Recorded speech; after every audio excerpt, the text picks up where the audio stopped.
Sesiapa yang banyak cakapnya, maka banyaklah salahnya. Sesiapa yang banyak salahnya, maka banyaklah dosanya.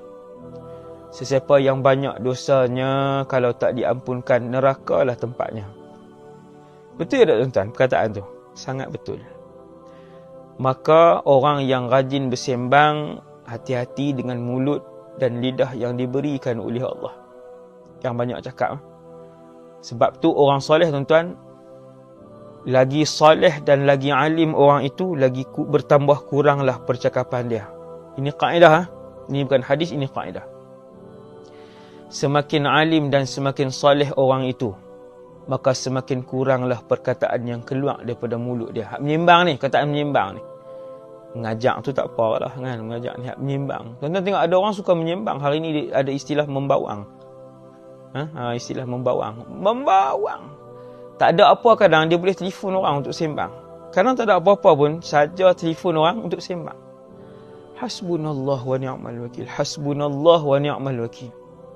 Tuan-tuan, sebab tu dia ada ilmu yang ulama ajar, ilmu untuk diam. Ilmu diam. Masya Allah. No? Ilmu untuk diam. Bukan sombong. Jangan diam sampai orang kata sombong. Bertegur orang, bertegur siapa, bagi salam, bertegur siapa, tanya khabar orang lain, terutamanya ahli keluarga. Yang tu benda biasa, basic lah tu untuk PR kan, kalau kita jumpa orang dan sebagainya. Ni yang saya maksudkan ni, hak sembang kosong ni. Petang dia tengok ada lagi, ni maghrib lambat, dia tengok ada lagi sejam ni, sejam setengah lagi ni. Menyembang.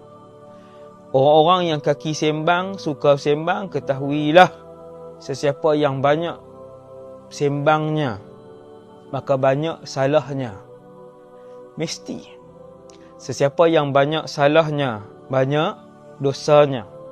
Dan sesiapa yang banyak dosanya, sekiranya tidak diampunkan oleh Allah, nerakalah tempatnya.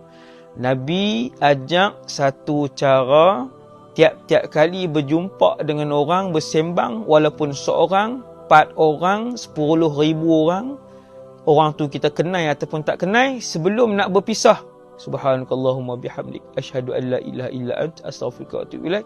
Kita pun pisah, kita assalamualaikum, jumpa pula. Cukup.